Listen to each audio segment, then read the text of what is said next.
तर आपण पुरणपोळ्या बऱ्याच ठिकाणी खातो, पण इथे आपल्याला ही भली मोठी एक पुरणपोळी खायला भेटते. काका नमस्कार. नमस्कार.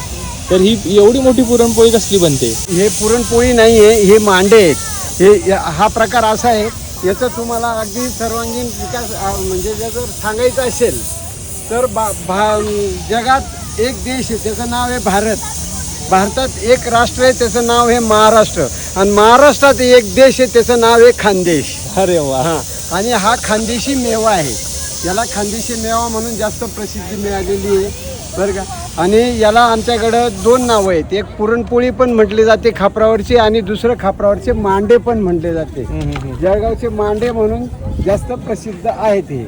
मला वाटतं एक पीस पण खाल्ला माणसाला दुसऱ्या वेळेचं जेवण मागायची पण आवश्यकता नाही नाही नाही तसं काही नाही. आमच्या खानदेशात याचं कॉम्बिनेशन असं आहे खाण्याचं.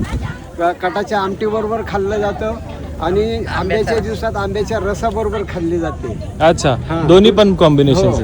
आणि दुधाबरोबर पण खाल्ली जाते, आणि साजूक तुपाबरोबर पण खाल्ली जाते, दह्याबरोबर पण खाल्ली जाते. ही कितीला आहे हा पीस हा आता? पीस 120 रुपयाला आहे इथं. मग आमटी सोबत दिला जातो? हो, आमटी सोबत दिला जातो. तुम्ही कुठचे मूळचे? आम्ही मूळचे जळगाव जिल्हा चाळीसगाव. जळगाववरून आलेत आणि पुणेकरांना इथे मांडे खाऊ घालतात. हो.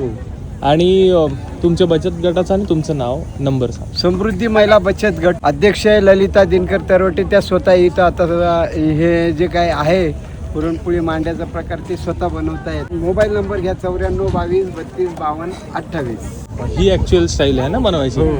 हातावरची.